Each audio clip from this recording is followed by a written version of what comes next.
हरे कृष्णा। संसार की सृष्टि में हर कोई एक विशेष उद्देश्य के साथ ही आया है। हर तत्व में, हर कण में एक गुण का रहस्य छुपा हुआ है। एक ऐसे ही रहस्य से जुड़ी तुलसी माता की कथा, जो जीवन को भक्ति और शांति से परिपूर्ण करने की शक्ति रखती है।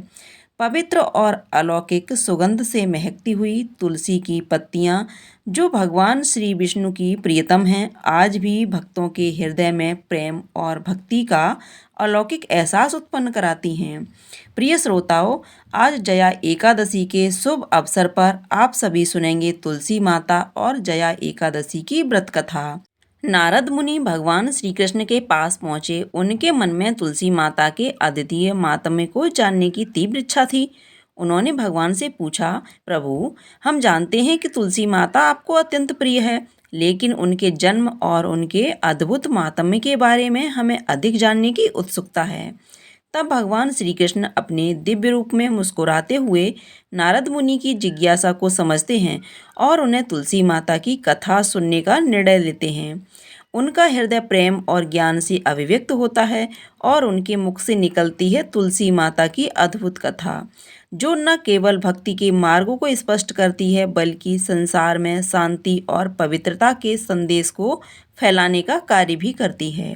प्राचीन समय की बात है, जब धरती पर राक्षसों का अत्याचार और पाप छा रहा था और संसार में अंधकार फैल गया था। इस समय भगवान श्री विष्णु ने मनुष्य को शांति और पुण्य की प्राप्ति के लिए एक अद्वितीय साधना का मार्ग बताया। वह साधना थी तुलसी माता की पूजा। तुलसी माता का जन्म एक दिन घटना से हुआ था, जब एक बार भगवान श्री विष्णु अपने भाग्यशाली निवास स्थान क्षीर सागर में योग निद्रा में थे। एक अत्यंत बलशाली ब्राह्मणी, जिसका नाम विष्णुपति था, अपने पति के साथ एक छोटे से वन में निवास किया करती थी। वह भगवान श्री विष्णु की भक्ति से पूर्ण रूप से लीन थी और रोज अपनी पूजा श्रद्धा से तुलसी के पत्तों का इस्तेमाल किया करती थी। विष्णुपति के हृदय में सच्ची भक्ति और समर्पण था, और एक दिन जब वह पूजा करने गई तो उसने देखा कि एक राक्षस ने उसके तुलसी के पौधों को नष्ट कर दिया था। वह अत्यंत दुखी हुई और भगवान श्री विष्णु से प्रार्थना करने लगी, हे प्रभु, मैं हर दिन आपकी भक्ति करती हूँ, लेकिन इस राक्षस ने मेरी तुलसी माता को उजाड़ दिया है। इसकी रक्षा के लिए मैं क्या करूँ? मेरे पूजन का उद्देश्य सफल नहीं हो रहा है। प्रभु, मुझे स्पष्ट करें और इस कष्ट से उबारें। भगवान श्री विष्णु ने उसकी प्रार्थना सुनी और उसे वरदान दिया कि हे भक्तिनी, तुम्हारी भक्ति को कभी कोई नष्ट नहीं कर सकता। तुम्हारी पूजा के कारण तुम पवित्र हो और तुम्हारी इच्छा को मैं पूरा करूंगा। भगवान विष्णु ने कहा कि तुम्हें एक ऐसी कन्या प्राप्त होगी जो मेरे प्रति तुम्हारी भक्ति का प्रतीक होगी। वह कन्या तुलसी के रूप में उत्पन्न होगी और इस पृथ्वी पर सबसे ज़्यादा पूजनीय होगी। भगवान की कृपा से कुछ समय बाद विष्णुपति ने एक दिव्य कन्या को जन्म दिया। कन्या इतनी सुंदर और तेजस्वी थी कि उसकी आभा से चारों ओर प्रकाश फैल गया। भगवान श्री विष्णु ने उसे अपनी कृपा से तुलसी नाम दिया, क्योंकि वह तुलसी के पौधे की तरह शुद्ध, पवित्र और समर्पित थी। तुलसी के रूप में भगवान की भक्ति विहीन शक्ति धरती पर अवतरित थी। जैसे तुलसी का पौधा भगवान श्री विष्णु को प्रिय होता है, वैसे ही तुलसी माता की पूजा हर स्थान पर भक्तों के लिए शुभ और फलदायी माने जाने लगी। भगवान ने यह घोषणा की कि जो भी व्यक्ति तुलसी माता की पूजा करेगा, वह दोष मुक्त और पुण्यशाली होगा। यहाँ से ही तुलसी माता की महिमा और मातम्य को सभी ने जाना। आज भी तुलसी माता का पूजन हर घर में भगवान श्री विष्णु के साथ साथ उनके आशीर्वाद को प्राप्त करने का सबसे प्रभावशाली तरीका माना जाता है। उनकी पूजा से जीवन में शांति, समृद्धि और दिव्य आशीर्वाद का वास होता है। एक बार किसी छोटे से गांव में एक बूढ़ी महिला, जिनका नाम था कल्याणी, जो पूरी निष्ठा और श्रद्धा से भगवान श्री विष्णु की पूजा किया करती थी। वह अत्यंत साधारण और विनम्र थी, पर उनकी भक्ति में अपार शक्ति थी। वह हर सुबह सूर्योदय से पहले उठकर अपने छोटे से आंगन में तुलसी जी के पौधे की पूजा किया करती। तुलसी माता के प्रति उसकी गहरी आस्था थी, क्योंकि वह यह मानती थी कि तुलसी माता की कृपा से ही उसके जीवन की कठिनाइयों का समाधान होता है। कल्याणी का जीवन बहुत साधारण था, लेकिन एक बात थी जो उसे विशेष बनाती थी कि उसने अपनी पूरी जिंदगी एकादशी का व्रत निष्ठा से रखा था। हर एकादशी को वह उपवास करती, पूरी तरह से समर्पित होकर भगवान श्री विष्णु की पूजा करती, ध्यान करती। वह जानती थी कि एकादशी का व्रत भगवान को प्रसन्न करने का सबसे प्रभावशाली तरीका है और उसकी भक्ति में तुलसी माता की भी विशेष भूमिका थी। लेकिन एक दिन जब एकादशी का व्रत आया, कल्याणी का मन किसी कारणवश विचलित हो गया।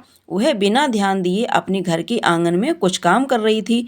अचानक उसने अन्न के कुछ दाने अपने मुंह में डाल लिए और ठीक उसी समय भगवान विष्णु उसके सामने प्रकट हुए और कहा, तुम्हारे हृदय में सच्चे प्रेम और समर्पण का भाव है, इसलिए तुम्हारी व्रत का कोई नुकसान नहीं होगा।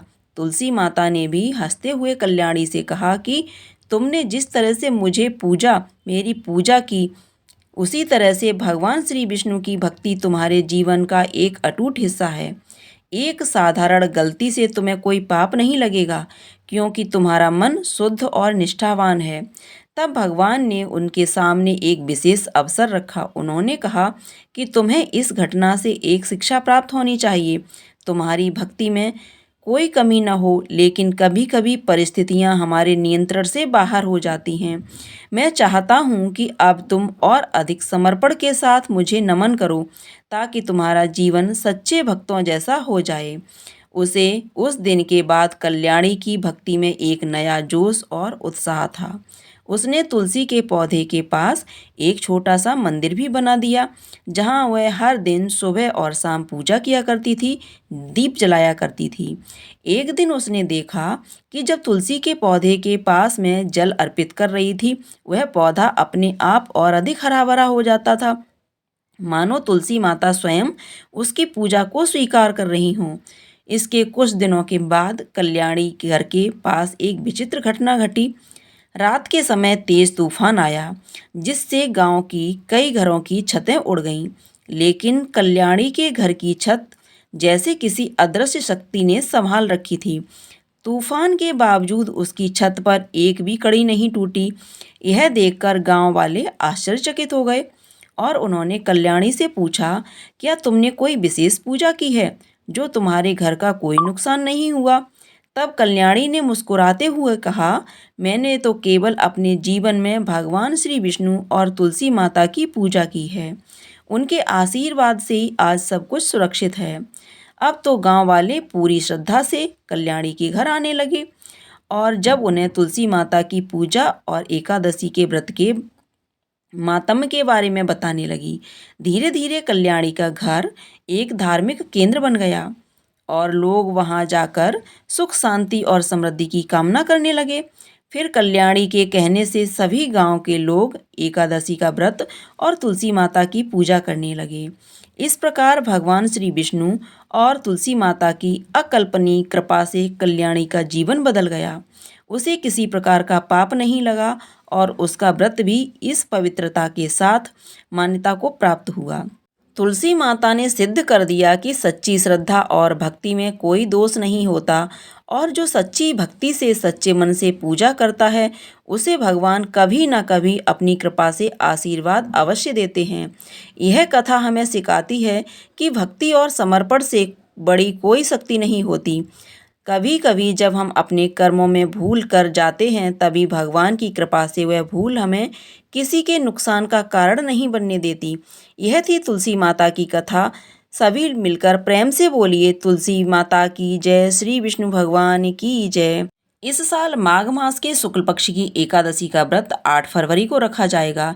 इसे जया एकादशी कहते हैं। इस व्रत को रखने से पिशाच योनि से मुक्ति मिलती है। इसकी कथा इस प्रकार है। युधिष्ठिर ने भगवान कृष्ण से पूछा कि हे भगवान, आप कृपा करके बताइए कि माघ मास के शुक्ल पक्ष की एकादशी को कौन सी एकादशी आती है, उसकी विधि क्या है, उसमें किस देवता का पूजन किया जाता है। भगवान श्री कृष्ण बोले, राजेंद्र, माघ मास के शुक्ल पक्ष में जो एकादशी आती है उसका नाम जया एकादशी है। यह सभी पापों को हरने वाली उत्तम तिथि है। इस दिन अच्छे से व्रत करने से पापों का नाश होता है और यह एकादशी मनुष्यों को मोक्ष प्रदान करती है। इस व्रत को करने से मनुष्य को कभी प्रेत योनि में नहीं जाना पड़ता। इसकी कथा मैं आपको सुनाता हूँ। स्वर्गलोक में देवराज इंद्र राज्य करते थे। देवगण परिजात वृक्षों से युक्त नंदवन में अप्सराओं के साथ विहार कर रहे थे। 50 करोड़ गंधर्वों के नायक देवराज ने इच्छानुसार वन में विहार करते हुए बड़े खुशी से नृत्य का आयोजन किया। गंधर्व उसमें गान कर रहे थे, जिसमें पुष्पदंत, चित्रसेन और उसका पुत्र 3 लोग प्रधान थे। चित्रसेन की स्त्री का नाम मालिनी था। मालिनी से एक कन्या पैदा हुई थी जो पुष्पवंती के नाम से प्रसिद्ध थी।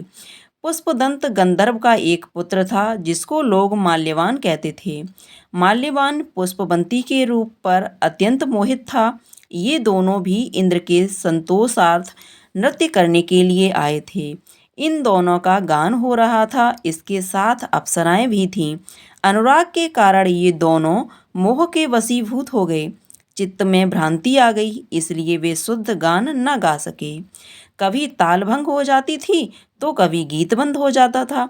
इंद्र ने इस प्रमाद पर विचार किया और इसे अपना अपमान समझकर कुपित हो गए।